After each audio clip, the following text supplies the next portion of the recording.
The scream wasn't loud, but it sliced through the cold air of the mansion's basement like a warning. Keisha froze, her breath catching as she followed the faint sound of the industrial freezer. She pulled the heavy door open, and her world stopped. Two little boys, Ethan and Liam, curled together on the metal floor, lips blue, tiny hands stiff, breath trembling like it was dying in their chests. "Baby, oh God, hold on," she whispered, rushing in. Her fingers burned from the cold as she lifted Ethan first, his skin icy against her arm. Liam clung to her uniform, too weak to even cry. Then heels clicked behind her. Brooke stood in the doorway, the billionaire's perfect white fiancée, eyes narrowing, voice sharpened like a blade. "What did you do to them?" Keisha's heart slammed in her chest. I found them like this." Before she could finish, Ryan stormed in, face pale with fury. His gaze at the boys, then snapped to Keisha. "You hurt my sons?" "No. Sir, I swear." The slap hit before the words left her mouth. The freezer walls rang. Keisha hit the floor, cheek burning, vision shaking. Ryan dragged the boys into his arms, while Brooke pointed at Keisha like she was filth. She locked them in. Brooke hissed, "I caught her." "That's enough," Ryan roared. "You're fired. Get out of my house before security drags you out like trash." Keisha staggered her feet, blood on her lip, pain radiating through her jaw. "Please, I saved them. They were freezing." Brooke smirked. A smile meant only for Keisha, the kind that tells you the truth doesn't matter. Keisha turned toward the door, every step heavier than the last, every breath carrying the cries of the boys she was being forced to abandon. At the threshold, she looked back one last time and saw Ethan reach out toward her before Brooke yanked him away. If this already made your blood boil, tap like, and subscribe so you don't miss stories where justice finally wins. Keisha walked down the mansion driveway like someone carrying a wound she couldn't show. The night wind stung her cheek, where Ryan's slap still throbbed. Her uniform was damp from holding the boys, her hands shaking as she wiped the cold from her palms. Behind her, the mansion glowed like nothing had happened. Music, laughter, and rich voices drifting into the night. Two nearly frozen children, erased by walls of money. She reached the main road and stopped under a flickering street lamp. For a moment she couldn't breathe. "How could they believe her over me?" she whispered, voice trembling. Because Brooke was white, beautiful, wealthy, and Keisha, she was the black nanny, invisible until they needed someone to blame. She pressed her hand to her ribs, feeling the ache spread with every breath. But inside the pain, something else burned, a promise. "I'm coming back for you," she whispered to the boys. "I swear it." Her tiny apartment was dark and cold when she arrived. She didn't turn on the light. She just sat on the edge of the bed, clutching a towel to her swollen face. Her mind replayed everything. Ethan's shaking fingers, Liam's blue lips, Brooke's fake gasp, Ryan's blind anger. The boys didn't look shocked to be in the freezer. They looked familiar with fear. Morning came without rest. Keisha pulled on a hoodie, tucked her bruises behind the fabric, and boarded the first bus toward the mansion. She got off early, walked the last blocks, and hid behind the hedge near the garden. At 9:15 sharp, curtains shifted. A moment later, the patio door slid open.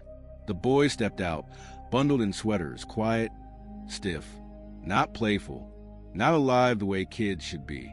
Then Brooke appeared behind them, holding a mug, smiling for no one but herself. "Go on, boys," she said sweetly. "Show me how high you can swing." Neither moved. Keisha's heart clenched. The boys weren't ignoring her. They were scared of her. Brooke leaned down and whispered something. Ethan gave Liam a gentle push, and Liam obeyed, slowly, carefully, like someone fearing punishment. As the swing creaked, Keisha saw it. A bruise on Ethan's wrist, deep purple around the edges. Her stomach twisted. Brooke's smile widened like she enjoyed the performance. Keisha pulled out a small notebook, the one she used for shopping lists. She opened to a blank page and wrote, Day 1, visible bruises, forced behavior, Brooke manipulating fear, abuse ongoing. She kept writing, her hand trembling but steady enough, because she finally understood she hadn't been fired to protect Brooke's image. She'd been fired because she'd seen too much. Keisha returned the next morning, notebook hidden inside her sleeve, heart pounding as she stood behind the same hedge. She watched the boys step onto the patio again, guided by a young maid who looked scared to even breathe wrong. Brooke followed a moment later, cup in hand, her smile too bright, too sweet, the kind that hides teeth. Then something happened that froze Keisha in place.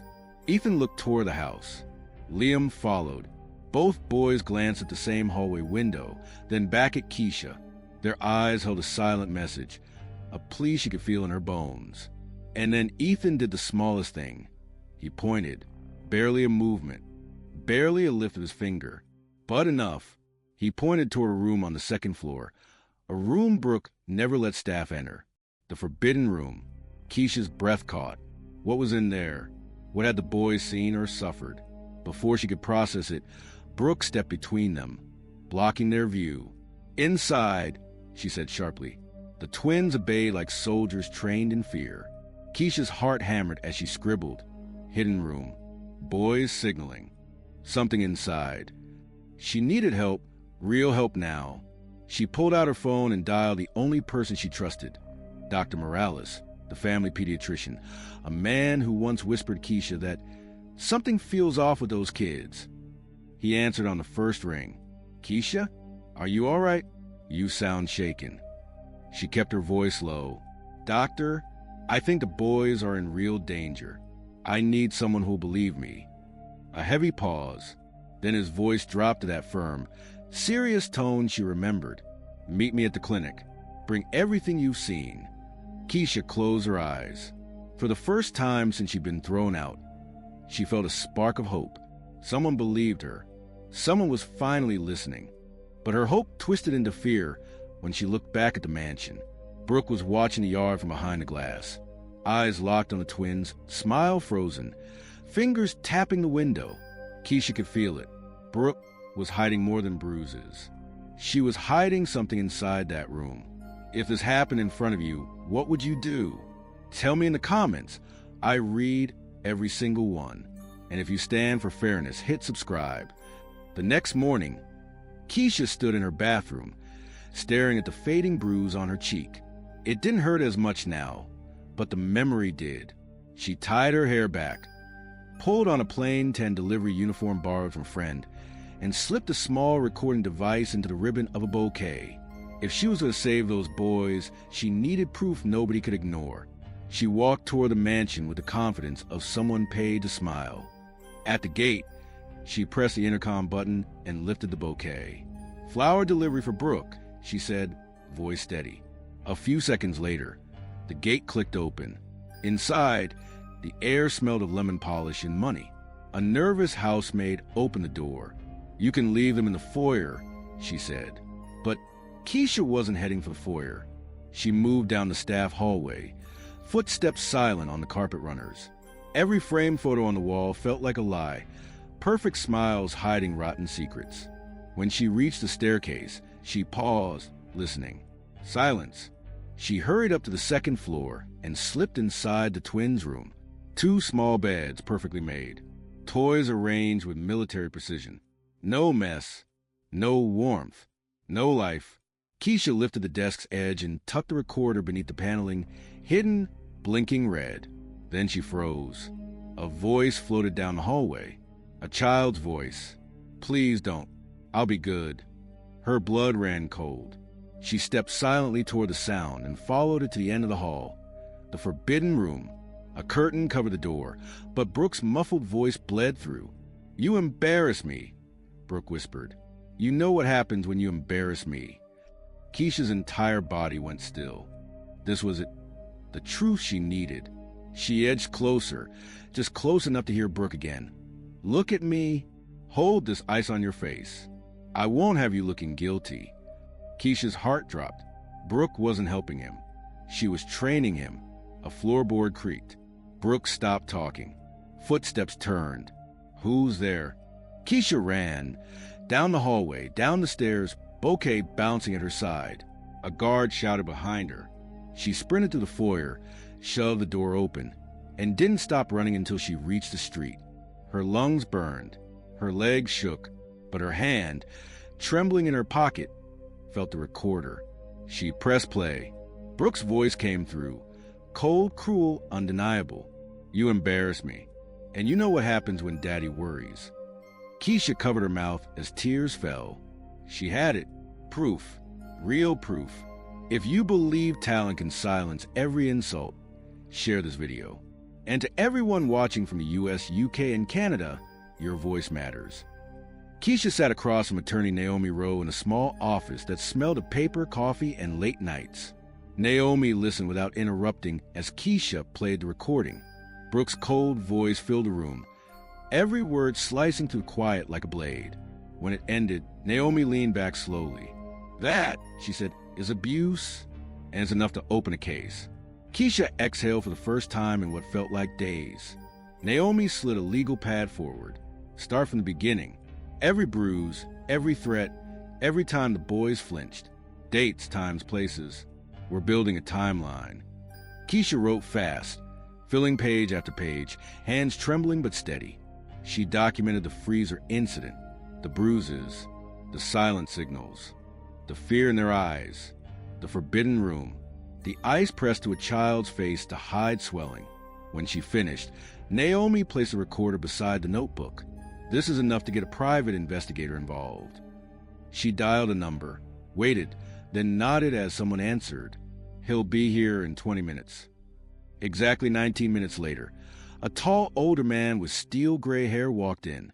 Ben Harlow, former social worker, now private investigator. A man who didn't scare easily. He reviewed the notes and listened to the recording twice. Face unreadable. When it ended, he closed the file and said, "I'll go to the boys' school, talk to teachers, staff, quiet questions. If they've seen anything, we'll know." Keisha swallowed. "Do you think they have?" Ben met her eyes. Kids don't hide trauma well. Someone has seen something. They just needed someone brave enough to speak first. The next afternoon, Ben returned with a small folder. He sat on Naomi's desk and spoke bluntly. "The school's been worried for months." He opened the folder. Inside were copies of teacher notes, withdrawn. Flinches at sudden movement. Avoids eye contact. Drawings show confined spaces. Keisha's stomach twisted as she flipped through the pages. Tiny crayon pictures. Black boxes, small figures huddled in corners. Naomi looked at her. "We're reporting this to CPS. With the audio, the notes, and your testimony, they can't ignore it." Ben nodded. "A welfare check will happen. Unannounced." Keisha's breath trembled. Will they help them?"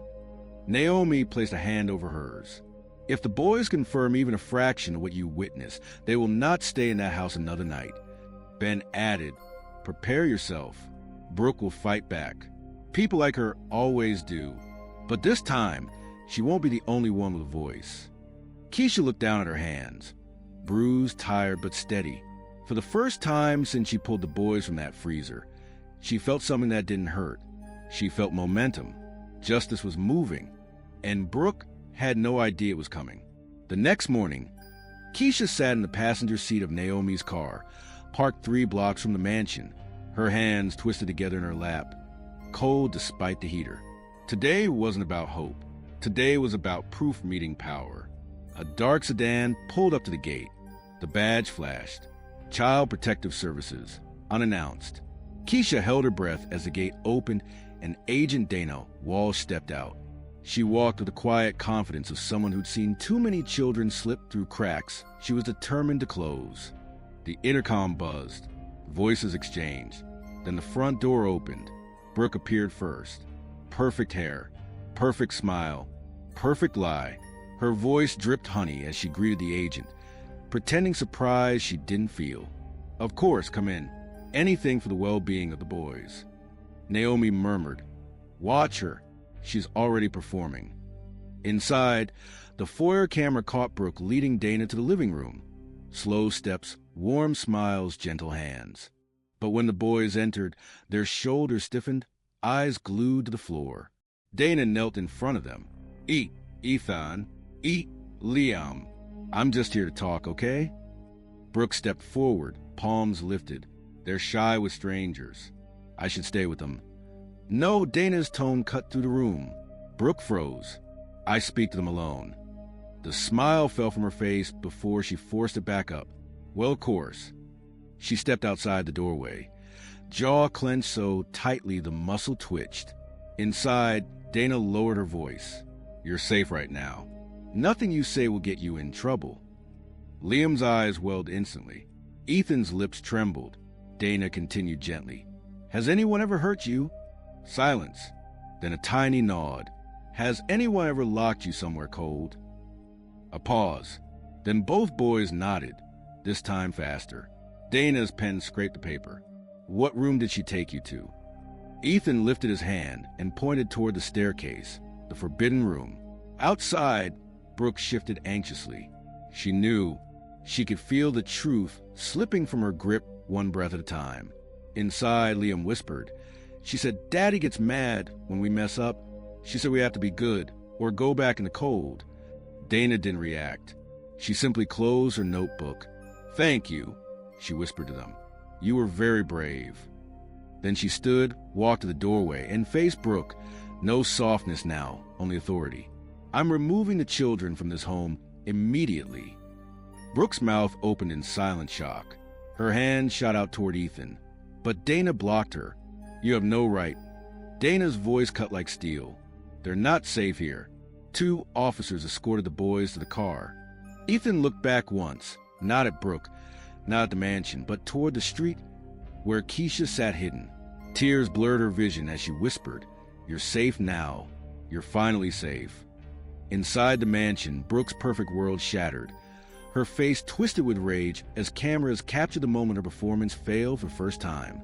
Ryan arrived minutes later, running toward the house, eyes wide, voice shaking. What happened? Where are my sons? Dana stepped between them. They're safe, and you're being investigated for negligence. Ryan's face collapsed under the weight of his own blindness. From the car window, the boys watched the only family they'd known fall apart, but not with fear, with relief, because someone had finally listened, because someone had finally believed them, because Keisha had refused to disappear. The group home was quiet that evening, the kind of quiet that feels careful, gentle.